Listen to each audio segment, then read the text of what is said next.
The Permian Basin's first radio station, the voice of West Texas, the home of Robert and Kurt.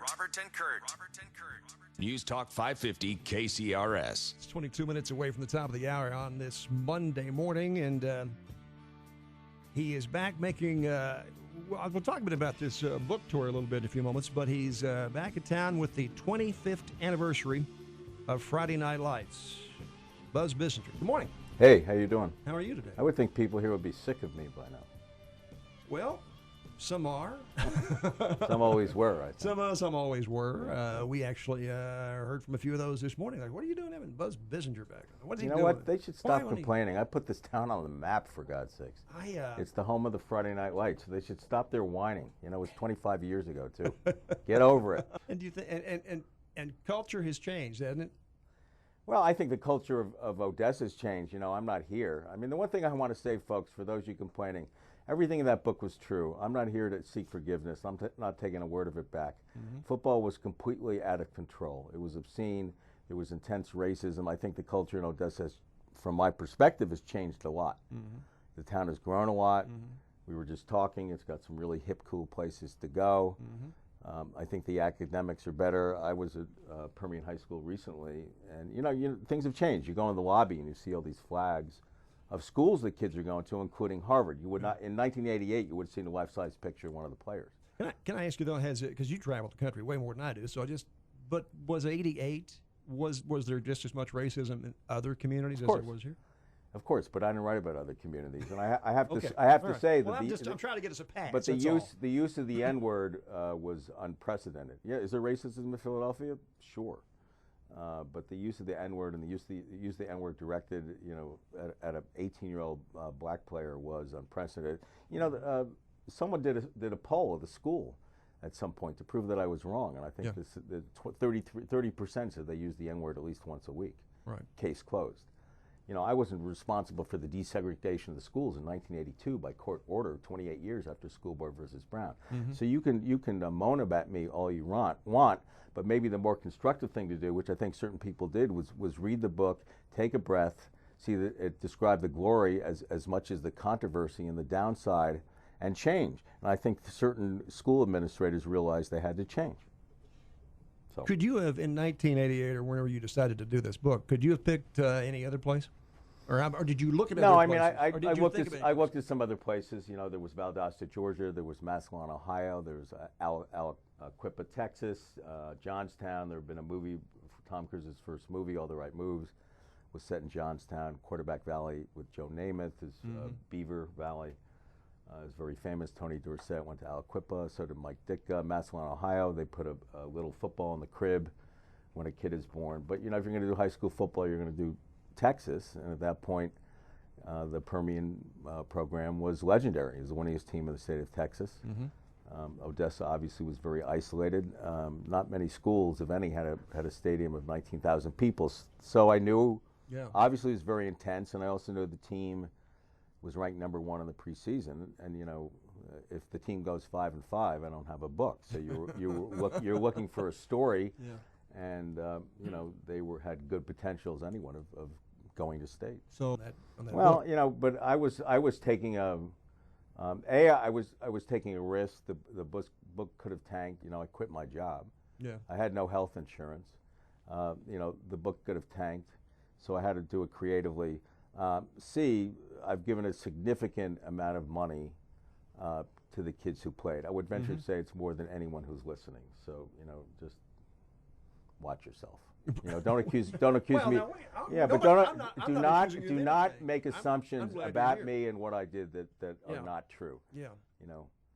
Yeah. Did I make a lot of money? Yeah, because I executed. Do I like making money? You bet. Yeah. Most people do, particularly in West Texas. Okay. Now, because you were here when they made the movie. Yes. And I'm sensing that you've had some experiences since that time that have been bad from Odessa. Is that it? No, actually, all my experience from Odessa have been great. Since the movie? Yeah. Okay. All right. So there hasn't gotten the bad part was after the book came out. Is that it? Yeah. I mean, the big controversy was right after the book. I've been back to Odessa several times, and I've had people who've been gracious. Mm-hmm. You know, I get my backup when people sort of, you know, you made your money off the backs of kids. I mean, that's absurd.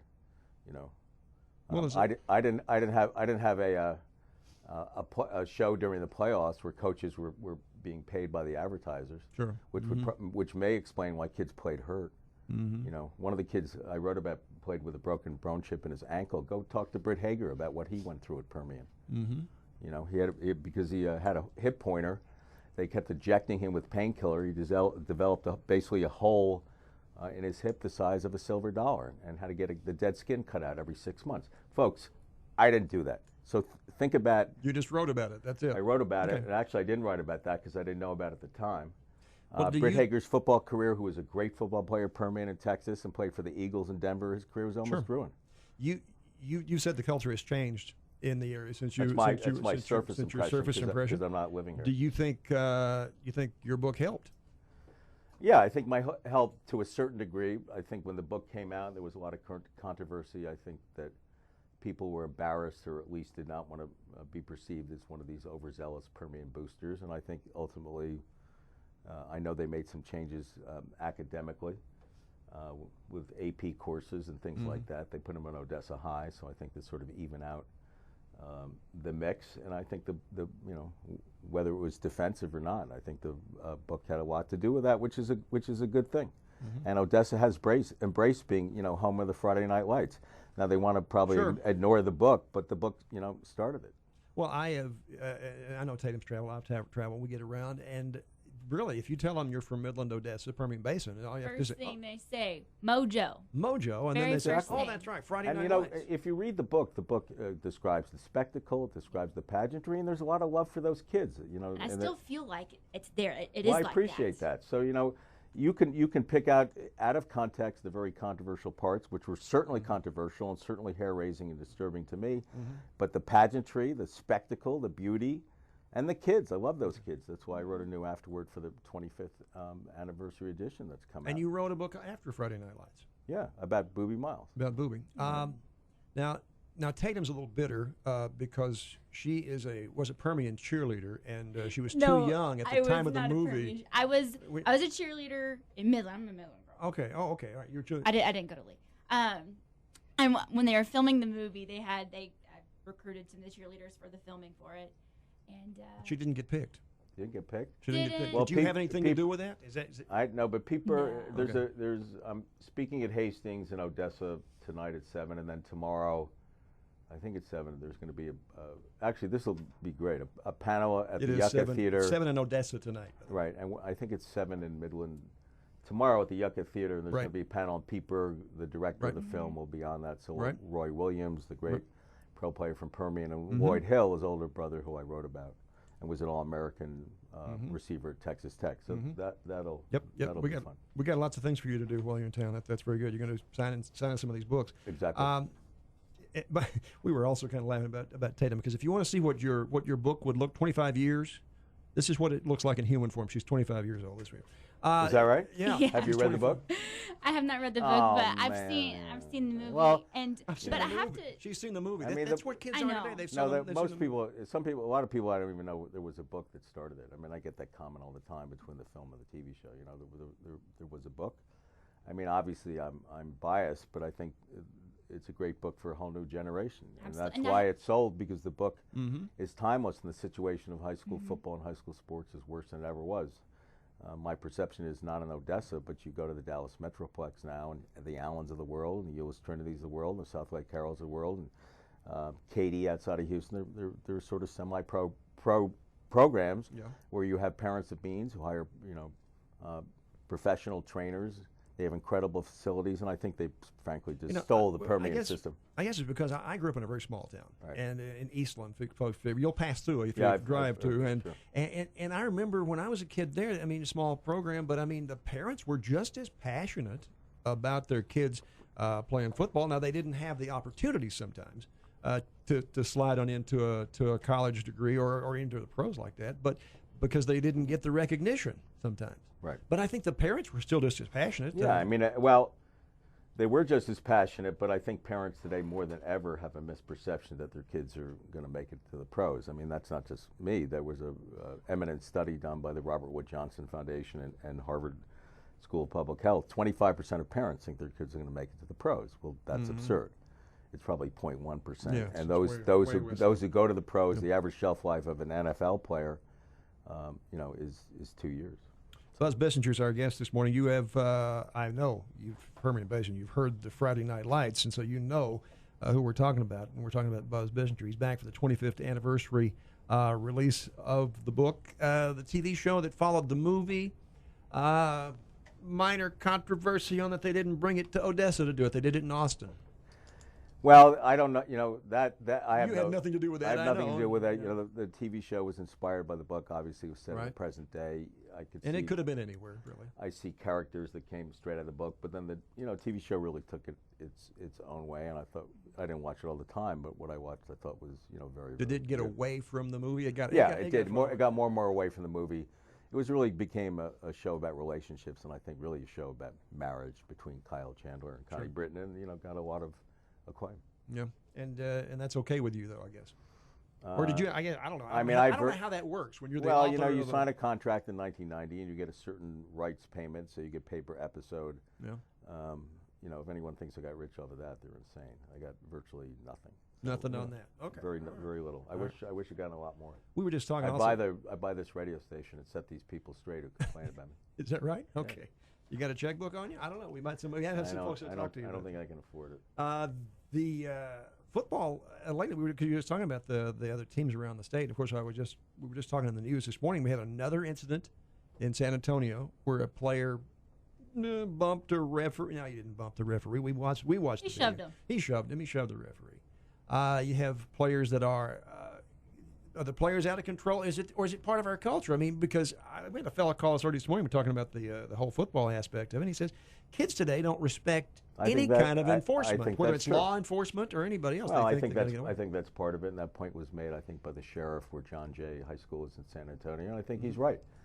And I don't know where adults are in this, but there's a claim that racial slurs were made by the ref. I don't think they're true. I think that's an out. And so what? Is that how you react? That ref really could have been hurt. We've all seen the tape. Sure, yeah. That ref really, that was a kind of assault, and there are also allegations or suggestions that it was basically the assistant coach who put it into their minds. Well, and the pros, you watch a pro game, their fights 3 or 4 times. In last night's Dallas Cowboys game, a guy committed a personal foul that should have won the game for the Giants. So they watched that. They think they can do whatever they order to. It's basically no one's going to tell me what to do. The ref's not. If a ref makes a call and I'm pissed off, I'm going to do something about it. Certainly, that's an isolated case. But we watch these guys. Of course, the guys in the pros, they can get away with whatever they want to. They're making millions of dollars. Correct. Or hundreds of thousands of dollars. No, anyway, millions. To do that, and so that's a bad influence on our culture, then, isn't it? Bad influence on our kids. If they're fighting, yeah. If they're fighting all the time, yeah. Because it's not fighting. It's that they lose control. When that Dallas Cowboy player loses control in the final 2 minutes of a game, which should have cost his team a win, that's ridiculous. Rein it in. You're able to do it. Rein it in, because kids take as role models what they see among adults. And by the way, because this is a thorn in my side, this program in 1988 was out of control. So anyone who wants to defend it and wants to blame me and they're defending the indefensible. When you're spending more money on athletic tape than you are for books for the English department, something's wrong. When you're spending money, whether it's coming out of the school budget or the boosters, I was never sure which. When you're spending money to take away games, to go by chartered jet to away games, 4 or 5 games, that's out of control. When you're giving at least one of the kids answers to tests the day before to make sure he's eligible, that's out of control. When a booster is paying a kid under the table, which was Boobie Miles as a junior, giving him as many dollars as yards he gained the weekend before, that's out of control. Let's jump forward to today. Okay. The average salary for a Texas teacher in a state that's not known for education is $50,000 a year. The coach of Travis High School, Lake Travis, but I think he's the highest paid coach. God knows what else he gets, is $136,000 a year for teaching no courses. So don't tell me about, Odessa was picked on. Odessa, it wasn't. And if you want to duck your head in the sand and defend the racism, that's fine. That's your call. I can't do anything about it, but it sure as hell existed. well, the way you make it sound, it still does. That I don't know. I mean, does racism exist? Yes. Sure. Is it as open? I just pray to God it isn't. I have no idea. You know, I've been here 6 or 7 times. I had a delightful time, but I'm not going to make. I can only give surface impressions. And you know, the danger now is Permian's got a really good team this year. Apparently, they're ranked 12th in the state. And the danger is that when you start winning again, when it becomes big time, usually that leads to some type of excess. But you know what? I don't live in the community, so it's up to the community. You said you had followed some of the kids from that team, and of course, Booby Miles, one of them. You followed that one, right. And you said you'd helped them, supported them. Yes. Can you talk about that? Well, I helped them significantly because give them money. You're giving them money. Sure. Yeah. After the book, you bet. A lot of money. Can you tell me? Can you give me like a round figure? No, substantial. I'm not going to do it because then it's self-serving. Okay. All right. No, and the money was not simply given. The money was to help him go to trade school, was helping to buy a car so he could get to work. And then it just was given, you know, because I felt he deserved it. Mm-hmm. Wasn't because I'd written the book off his back. It was because he needed help. In hindsight, did it help? Probably not. You know, when you get money in a chunk sum, it's like typical of all of us. It's the lottery. Yeah, it's all of us. Booby, I interviewed Booby in prison. I don't think it was surprising, you know, given that he got really no education in high school. He was treated as a football animal. Now, if people want to justify that, they can. That's fine. I was there with him. I saw it. I saw what courses he's taken, and they'll say, well, he was special ed, he was this or that. He sent me letters. He writes really, really well. But you know, if you want to treat someone as a football animal, they're going to have absolutely nothing to fall back on. So if people want to justify that, they can go ahead. Okay. Well, you got a busy schedule. I was going to say that this is a note that they've put on our press release here that said that this book tour that you're on right now says the Texas portion of this tour recreates the 1990 tour that was canceled due to death threats. Yeah, I mean, I've never spoken publicly in Odessa, certainly not, you know, Midland, and it, you know, I think I'm glad that I'm able to speak and articulate my feelings, and I just hope and pray that things have gotten better. Were you worried more about Midland than you were about Odessa? I mean, I would have thought it would have been the other way around. But well, Midland was much more accommodating in inviting me to places, whereas people, I think 2 public venues were approached. Permian High School was approached and said that because of construction, they didn't have anywhere to put me, and I think another place, public venue, was approached as well. So I guess people don't like the book, or they don't like me, which is certainly they're right. Certainly they're right. So that's why Midland's been more accommodating and is next to Odessa, and you know, why not? All right. So will you come back after this is over with? I mean, you have the 25th anniversary. You're going to. I will only come back for personal reasons because I'm very, very, very close to the family of Brian Chavez. Okay. And my son is with me and is a special needs son, and he loves the family, and they love him. I love seeing the kids. I've seen a lot of Jared McDougal. We've all kept in touch now. Tim O'Connell. What about Coach Gaines? No, but he's a whiner too, so he's not back. I thought he was in Lubbock now. He went to Lubbock? Now he's back. What's he doing? And he's retired now. Oh. Isn't he selling scoreboards or something? No, I mean, Coach Gaines constantly whines about the book where he was treated very, very well and didn't read it. Well, I can't argue with someone who didn't read the book. You know, so what am I going to do? That's his prerogative too. And I thought we had made peace, but you know, he still knocks the book, so he can do what he wants. All right. Very good. Very good. Thanks for coming over to the program today. My pleasure. It's been a pleasure to visit with you again. And no, I've been somewhat ornery. It's in the West Texas tradition. I don't know. Yeah, you came in. You were all. Well, because I get tired of. And I hadn't done anything to you. You're relaying what some people are saying, and it just, you know, what can I say? I feel like it's just that. I feel like now, 25 years later, the feeling towards the book is Pridey really captured the love that there is for football. Well, that's here why I in West did I Texas. appreciate that. That's why I did the afterward way I did it, because you know the enduring feeling I have from the book is the love of those kids, and the games were fantastic. They were the best sporting events I ever saw. Best sporting events I ever saw. Still are. Get out and see some. BuzzBissinger, ladies and gentlemen. The Morning Drive. Online at newstalkkcrs.com, on TV, My 16, and all over West Texas at 5:50 a.m.